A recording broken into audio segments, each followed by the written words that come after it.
कृष्ण वंदे जगद्गुरुम्। 13वां अध्याय का 5वां और 6ठा श्लोक। 13वां अध्याय का 5वां श्लोक।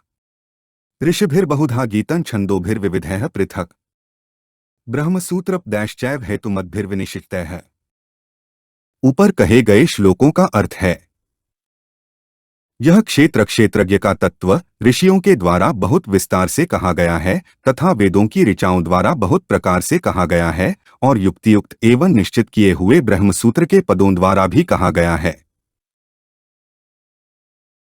ऋषिभिर्बहुधा गीतम का अर्थ है वैदिक मंत्रों के दृष्टा तथा शास्त्रों, स्मृतियों और पुराणों के रचिता ऋषियों ने अपने अपने शास्त्र, स्मृति आदि ग्रंथों में जड़चेतन, सतसत, शरीर शरीरी, देहदेही, नित्यानित्य आदि शब्दों से क्षेत्र क्षेत्रज्ञ का बहुत विस्तार से वर्णन किया है।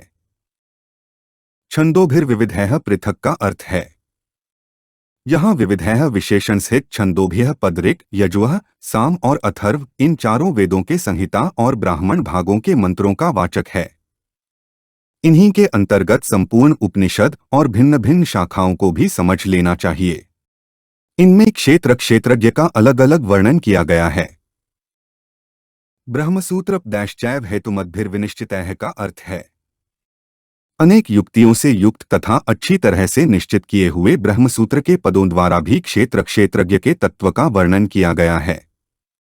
इस श्लोक में भगवान का आशय यह मालूम देता है कि क्षेत्र क्षेत्रज्ञ का जो संक्षेप से वर्णन मैं कर रहा हूं, उसे अगर कोई विस्तार से देखना चाहे तो वह उपर्युक्त ग्रंथों में देख सकता है। 13वां अध्याय का 6ठा श्लोक। महाभूतान्यहंकारो बुद्धिरव्यक्तमेव च इंद्रियाणि दशैकंच पंचचेंद्रिय गोचराः। ऊपर कहे गए श्लोकों का अर्थ है मूल प्रकृति, समष्टि बुद्धि यानी कि महत्तत्व, समष्टि अहंकार, 5 महाभूत और 10 इंद्रिया, एक मन तथा 5 इंद्रियों के 5 विषय, यह 24 तत्वों वाला क्षेत्र है। अव्यक्तमेव च का अर्थ है अव्यक्त नाम मूल प्रकृति का है। मूल प्रकृति समष्टि बुद्धि का कारण होने से और स्वयं किसी का भी कार्य न होने से केवल प्रकृति ही है। बुद्धिया का अर्थ है यह पद समष्टि बुद्धि अर्थात महत्तत्व का वाचक है। इस बुद्धि से अहंकार पैदा होता है, इसलिए यह प्रकृति है और मूल प्रकृति का कार्य होने से यह विकृति है। तात्पर्य है कि यह बुद्धि प्रकृति विकृति है। अहंकारः का अर्थ है यह पद समष्टि अहंकार का वाचक है।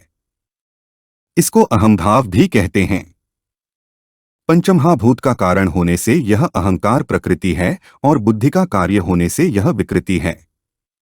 तात्पर्य है कि यह अहंकार प्रकृति विकृति है।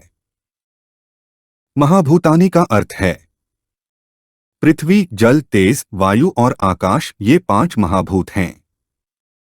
महाभूत 2 प्रकार के होते हैं, पंचीकृत और अपंचीकृत।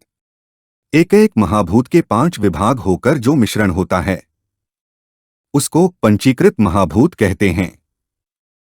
इन 5 महाभूतों के विभाग न होने पर इनको अपंचीकृत महाभूत कहते हैं। यहाँ इन्हीं अपंचीकृत महाभूतों का वाचक महाभूतानि पद है। इन महाभूतों को पंचतन्मात्राएं तथा सूक्ष्म महाभूत भी कहते हैं। 10 इंद्रिया, एक मन और शब्दादि 5 विषयों के कारण होने से ये महाभूत प्रकृति हैं और अहंकार के कार्य होने से ये विकृति हैं। तात्पर्य है कि ये पंचमहाभूत प्रकृति विकृति हैं। इंद्रियाणि 10 का अर्थ है श्रोत्र, त्वचा, नेत्र, रसना और घ्राण, ये 5 ज्ञानेंद्रियां हैं तथा वाक्, पाणि, पाद, उपस्थ और पायु, ये 5 कर्मेंद्रियां हैं। ये 10 इंद्रियां अपंचीकृत महाभूतों से पैदा होने से और स्वयं किसी का भी कारण न होने से केवल विकृति ही हैं। एकल च का अर्थ है अपंचीकृत महाभूतों से पैदा होने से और स्वयं किसी का भी कारण न होने से मन केवल विकृति ही है। पंचचेंद्रिय गोचराः का अर्थ है शब्द, स्पर्श, रूप, रस और गंध, ये 5 ज्ञानेंद्रियों के 5 विषय हैं। अपंचीकृत महाभूतों से पैदा होने से और स्वयं किसी के भी कारण न होने से ये 5 विषय केवल विकृति ही हैं।